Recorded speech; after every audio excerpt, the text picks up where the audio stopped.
Hi everyone. AP ECET 2026 first phase of counselling revised counselling schedule అయితే release అయింది. ఒక్కసారి నేను చెప్తాను, జాగ్రత్తగా వినండి. Commencement of payment of processing fee come registration online అనేది July 4th 2026 నుంచి July 12th 2026 వరకు ఉంది. సో ఎక్స్టెండ్ చేశారు. Number of days 9. అలానే verification of uploaded certificates at help line centres buy online అనేది July 6th స్టార్ట్ అయింది, మీకు తెలిసిన విషయమే. అది కూడా ఎక్స్టెండ్ చేశారు టిల్ July 13th వరకు. నెంబర్ ఆఫ్ డేస్ 8 వరకు ఉన్నాయి. Dates of option entry, that is web options, 8th July నుంచి 14th July వరకు 7 days. I know as of now web options ఇంకా ఓపెన్ కాలేదు. It will open soon as possible. Okay, open అవుతాయి. Open అయిన తర్వాత పెట్టుకోవచ్చు. దానికి మీరు టెన్షన్ పడి ఓపెన్ అవ్వలేదు అని అడగాల్సిన అవసరం ఏమి ఉండదు. ఓపెన్ అవుతాయి. ఓపెన్ అయిన తర్వాత అప్డేట్ అనేది మీకు తెలుస్తుంది ఆటోమేటిక్గా. అప్పుడు మీరు వెబ్ ఆప్షన్స్ ఎక్సెస్ చేసుకోండి. అది పెద్ద పని ఏం కాదు.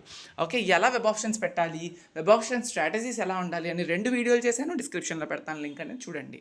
And change of web options అనేది 15th July వరకు 15th July చేసుకోవచ్చు. ఒక రోజు ఉంటుంది అది. రిలీజ్ ఆఫ్ సీట్ అలాట్మెంట్ అనేది 20 July 2026 అయితే ఉంటుంది. Self joining and reporting at college అనేది 21st నుండి 25th వరకు ఉంటుంది. Total of 5 days. ఈలోపు మీరు self reporting or college reporting, self reporting and college reporting మీరు చేయాలి. అలానే కమెన్స్మెంట్ ఆఫ్ క్లాస్ వర్క్ అనేది 22nd July నుంచి మీకు స్టార్ట్ అయిపోతుంది. ఆ రోజు నుంచి అటెండెన్స్ క్యాలిక్యులేషన్లోకి వచ్చేస్తుంది. Okay, that is what the revised schedule is. చూసుకోండి, రివైజ్డ్ స్కెడ్యూల్లో మీకు 1st, 2nd, 3rd columns change అయ్యాయి. 4th కాలం వరకు మిగతా అంతా సీట్ అలాట్మెంట్ జనరేషన్ కానీ అవన్నీ కూడా సేమ్గానే ఉన్నాయి కాబట్టి ఎటువంటి ఇబ్బందులు అయితే లేవు.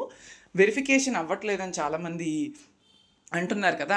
సో ఇంకా ప్రాబ్లం ఏం లేదు, ఎందుకంటే 13th July వరకు వెరిఫికేషన్ టైమ్స్ ఎక్స్టెండ్ చేశారు కాబట్టి మీరు అప్లోడ్ చేసిన స్టడీ సర్టిఫికేట్స్ అయి ఉండొచ్చు, కొంతమంది క్యాస్ట్ ఎడిట్ చేశారు, క్యాస్ట్ సర్టిఫికేట్స్ అయి ఉండొచ్చు, కొంతమంది డిప్లొమా మార్క్స్ మెమోస్ ఎడిట్ చేసుకున్నారు, అవ్వయి ఉండొచ్చు, కొంతమంది ఈడబ్ల్యూఎస్ ఎడిట్ చేసుకున్నారు, అవ్వయి ఉండొచ్చు. ఇవన్నీ కూడా మీకు సర్టిఫికేట్ వెరిఫికేషన్ ఆన్లైన్లోనే కంప్లీట్ అవుతుంది on are before 13th July అనేది చూసుకోండి. ఫీ పేమెంట్ కూడా 12th July వరకు కూడా చేసుకోవచ్చు. బట్ 12th July వరకు వెయిట్ చేయకండి. ఫీ పేమెంట్ అనేది కొంచెం త్వరగా చేసుకుంటే సర్టిఫికేట్ వెరిఫికేషన్స్ కూడా 13th కల్లా అయిపోతాయి. That is what I can say. Thank you so much.